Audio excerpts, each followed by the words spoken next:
Praise the lord, హల్లెలూయా. దేవుని నామానికి మహిమ కలుగును. నేటి దేవుని మాట అనే శీర్షిక కోసం వేచి ఉన్న మీ అందరికీ కూడా యేసయ్య నామములో వందనాలు తెలియజేస్తూ ఉన్నాం. బాగున్నారా?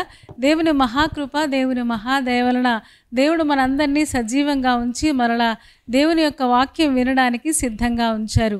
అందుకే దేవునికి స్తోత్రాలు చెల్లిస్తూ మరి ఈరోజు నేటి దేవుని మాట అనే శీర్షికలో దేవుడు మనకు ఇవ్వబోతున్న మాటను ఒక్కసారి మనం చూద్దాం. యోబు గ్రంథము 5వ అధ్యాయము 19వ వచనం చదువుతూ ఉన్నారు. మీరు ఒక్కసారి చూడండి. 6 బాధలలో నుండి ఆయన నిన్ను విడిపించును, 7 బాధలు కలిగినను నీకు ఏ కీడును తగులదు అని యోబు స్నేహితుడైన ఎలీఫెజు చెప్పడం మనం చూస్తూ ఉన్నాం. 6 బాధలలో నుండి ఆయన నిన్ను విడిపిస్తాడు. మన దేవుడు విడిపించేవాడు. 6 బాధలు, 6 అనే సంఖ్య మనుషుని సంఖ్య కదా, 7 అనే సంఖ్య దేవుడు సంఖ్య అయితే 7 అనేది సంపూర్ణమైతే ఇక్కడ దేవుడు ఎలీఫెజు ద్వారా ఒక మంచి వాగ్దానం దేవుడు ఈరోజు మనకిస్తూ ఉన్నాడు. 6 బాధలలో నుండి ఆయన నిన్ను విడిపించును.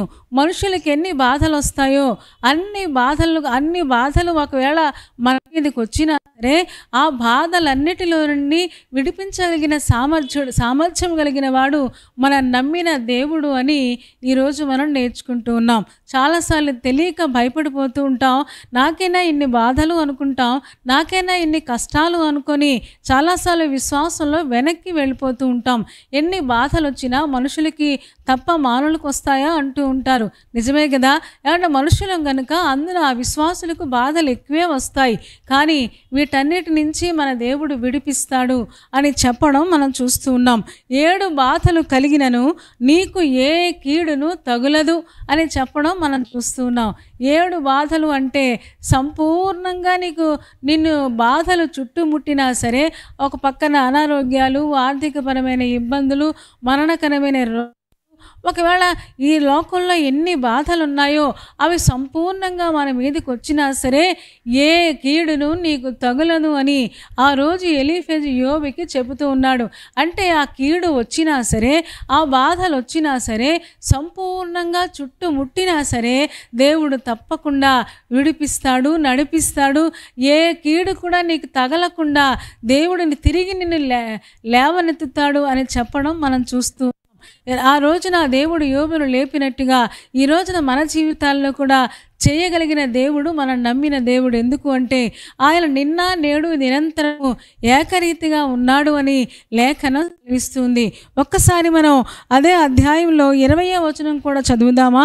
క్షామకాలమున అని చెప్తున్నాడు. క్షామము అంటే కరువు కదా.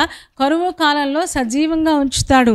చూడండి, అక్కడ మరణము నుంచి అంటే కరువులో తిండి గింజలు ఉండవు కదా, భోజన సదుపాయాలు ఉండవు కదా. ఏమండి, కరువు వల్ల చాలా దేశాలు నశించిపోతాయి కదా. కానీ ఒక విశ్వాసిగా ఆ కరువు నిన్నేమీ చేయలేదు. నిన్ను సజీవంగా ఉంచుతాను, మరణము నుంచి నిన్ను తప్పిస్తాను, యుద్ధమున ఖడ్గ బలము నుండి ఆయన నిన్ను తప్పించును అని వాగ్దానం చేస్తున్నాడు. నీ చుట్టూ యుద్ధాలు వచ్చినా, ఒకవేళ ఎన్ని రకాల యుద్ధాలు నీ మీదకి ఒకవేళ శత్రువు సరే వాటన్నిటిలో నుంచి నేను నిన్ను విడిపిస్తాను అని దేవుడు వాగ్దానం చేస్తూ ఉన్నాడు. చూడండి, 21వ వచనం కూడా చాలా ఎంతగా అనిపిస్తుంది నాకు. నోటి మాటల చేత కలుగు నొప్పి నీకు తగులకుండా ఆయన నిన్ను చాటు చేయును అని చెప్పడం మనం చూస్తూ ఉన్నాం.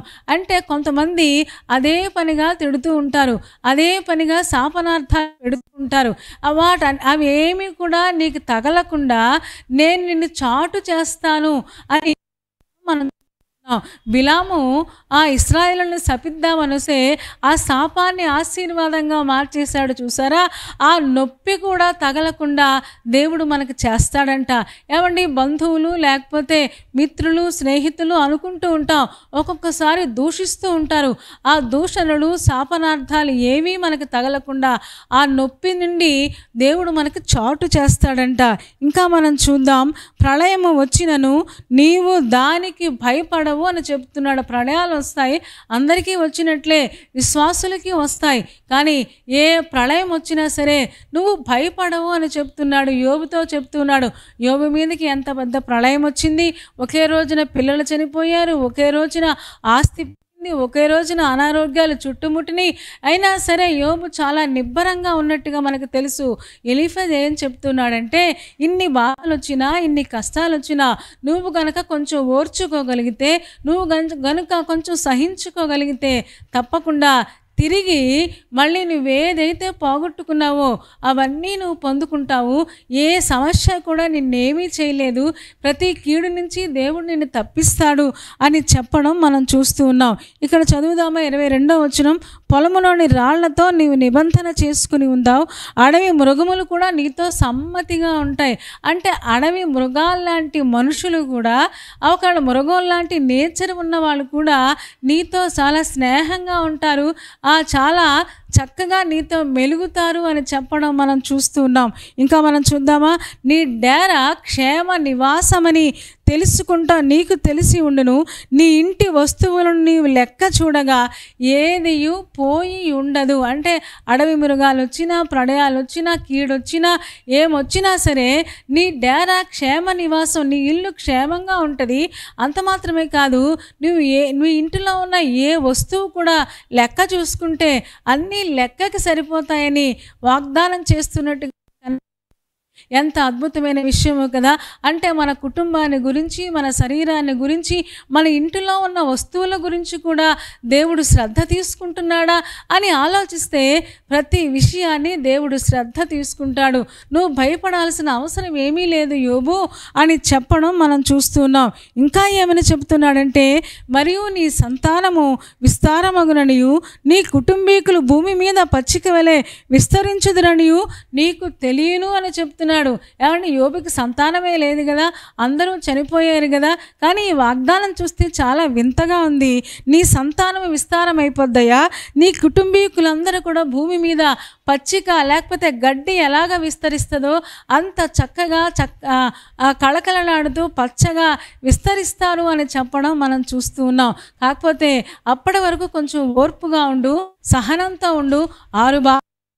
7 బాధలు వస్తాయి, కరువులు వస్తాయి, యుద్ధాలు వస్తాయి, ప్రళయాలు వస్తాయి. ఏమన్నా అందరూ నిన్ను దూషిస్తారు. అయినా సరే నువ్వు ఓర్పుగా సహనంగా ఉంటే, కొంచెం కాలం ఓర్చుకుంటే చాలు, తప్పకుండా నువ్వేదైతే కోల్పోయావో నీ డేరా మళ్ళీ క్షేమ నివాసం అని తెలుసుకుని అందరూ తిరిగి వస్తారు. నువ్వేదైతే పోగొట్టుకున్నావో అవన్నీ లెక్కంతా నీ ఇంటి వస్తువులలో అవి అన్నీ కూడా లెక్కకి సరిపోతాయని చెప్పడం, యోబు తర్వాత దీవించబడ్డం. అంత మాత్రమే కాదు, ఎంతకి పోగొట్టుకున్నాడో అంతకి రెట్టింపు ఆశీర్వాదం పొందడం మనం చూస్తాం. ఈ సందర్భంలో ఒక్క మాట మాత్రం మనం చూడాలి. అదేంటి అంటే, పేతురు రాసిన మొదటి పత్రిక ఆఖరి అధ్యాయంలో 5వ అధ్యాయంలో ఒక్క మాట మనం చూసి మనం ముగించుకుందాం. అందులో రాయబడిన మాట ఏంటి అంటే, కొంచెము కాలము మీరు శ్రమపడిన తర్వాత తానే మిమ్మల్ని పూర్ణులుగా చేస్తాడు అని చెప్పడం మనం చూస్తాం. 5వ అధ్యాయము 10వ వచనం నేను చదువుతూ ఉన్నాను, మీరు కూడా ఒక్కసారి చూడండి. తన నిత్య మహిమకు క్రీస్తునందు మిమ్మల్ని పిలిచిన సర్వ కృపానిధి దేవుడు కొంచెము కాలము మీరు శ్రమపడిన పిమ్మట తానే మిమ్మల్ని పూర్ణులనుగా స్థిరపరిచి బలపరుస్తాడు అని చెప్తూ ఉన్నాడు. పేతురు గారు అదే చెప్తూ ఉన్నారు. కొంచెం కాలం శ్రమ పడితే చాలు, కొంచెం ఓర్చుకుంటే చాలు, కొంచెం సహిస్తే చాలు. కొంచెం యోబులాగా మీరు సహిస్తే తప్పకుండా మిమ్మల్ని దేవుడు ఈ సమయంలో పూర్ణులుగా చేస్తాడు, సంపూర్ణులుగా చేస్తాడు. ఎందుకు అంటే మన పూర్ణంగా పరిశుద్ధలం అవ్వకపోతే పరలోక రాజ్యాన్ని సమీపించ ఏది కట్ చేయాలో అది కట్ చేస్తాడు. ఎలాగ మనల్ని మలచాలో పరలోక రాజ్యం కోసం అలాగ సిద్ధపరిచి మనల్ని తీసుకుని వెళ్తాడు గనుక, మిమ్మల్ని స్థిరపరుస్తాడు గనుక. అదే 4వ అధ్యాయంలో యోబు కోసం ఒక మాట చెప్తాడు చూడండి. పేతురు రాసిన మొదటి పత్రిక 4వ అధ్యాయంలో చూడండి ఒక్కసారి 18వ వచనం నేను చదువుతూ ఉన్నాను, మీరు కూడా ఒక్కసారి చూడండి. మరియు నీతిమంతుడే రక్షింపబడుట దుర్లభమైతే భక్తిహీనుడును పాపియు ఎక్కడ నిలుతురు. కాబట్టి దేవుని చిత్త ప్రకారము బాధపడువారు సత్ప్రవర్తన గలవారై నమ్మకమైన సృష్టికర్తకు తమ ఆత్మలను అప్పగించుకున్న వారు. దేవుని చిత్త ప్రకారంగా దేవుడు ఒకవేళ శ్రమల మధ్యలో మనల్ని పరీక్షిస్తూ ఉంటే ఆ పరీక్షల మధ్యలో నమ్మకమైన సృష్టికర్తకు మన ఆత్మలను అప్పగించుకుంటూ ఆ సమయంలో కూడా యోబులాగా మంచి ప్రవర్తన కలిగిన వారమే మనం ఉండగలిగితే తప్పకుండా దేవుడు మన జీవితంలో 6 బాధల నుంచి దేవుడు విడిపిస్తాడు. క్షామకాలం వచ్చినా, ప్రళయం వచ్చినా, 7 బాధలు కలిగిన ఏ కీడు మనకి తగలకుండా, ఏ అనారోగ్యం మనల్ని ఏమీ చేయకుండా చక్కగా దేవుడు మనల్ని స్థిరపరుస్తాడని, బలపరుస్తానని దేవుడు వాగ్దానం చేస్తూ ఉన్నాడు.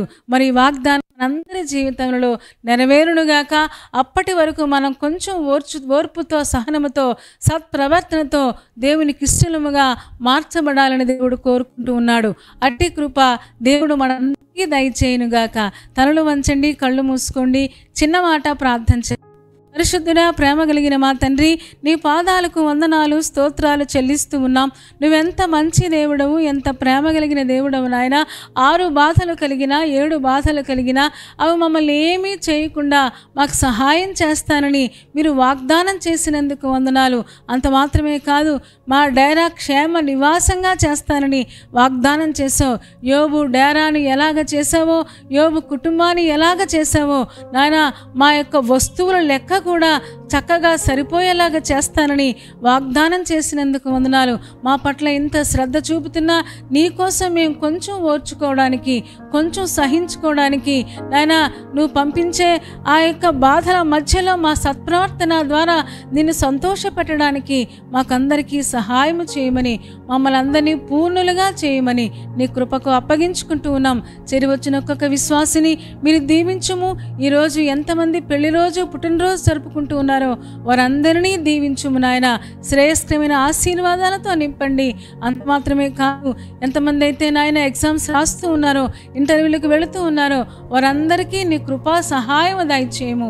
అంత మాత్రమే కాదు తండ్రి, ఎంతమంది బలహీనంగా ఉండి మంచాల మీద ఉన్నారో వారందరినీ లేవనెత్తండి, ముట్టండి, స్వస్థపరచండి నాయన. నీ కృపకు అప్పగించుకుంటూ రేపటి దినం కోసం మమ్మల్ని అందరినీ సిద్ధపరచుమని యేసయ్య శక్తి కలిగిన నామములో ప్రార్థించి వేడుకొంచున్నాము తండ్రి. ఆమేన్. ఆమెన్ చెప్పారు కదా అందరూ. చాలా సంతోషం. చాలా ఓపికగా, శ్రద్ధగా దేవుని యొక్క వాక్యాన్ని మీరు వింటూ ఉన్నారు. మిమ్మల్ని బట్టి మేము కూడా చాలా సంతోషిస్తూ ఉన్నాం. కార్యక్రమం మీకు నచ్చితే లైక్ చేయండి, షేర్ చేయండి. అంత మాత్రమే కాదు, డాక్టర్ స్పర్జన్ యూట్యూబ్ ఛానల్ని సబ్స్క్రైబ్ చేసుకోకపోతే తప్పకుండా సబ్స్క్రైబ్ చేసుకోండి. మా కార్యక్రమాలన్నీ మీకు వస్తాయి. మా కార్యక్రమాలన్నీ కూడా మీరు చూడొచ్చు. సరేనా అండి? దేవుని చిత్తమైతే మరలా రేపు ఉదయం మళ్ళీ కలుసుకుందాం. అప్పటి వరకు దేవుని మహాకృప మనందరికీ తోడే ఉండునుగాక. ఆమేన్, ఆమేన్, ఆమేన్.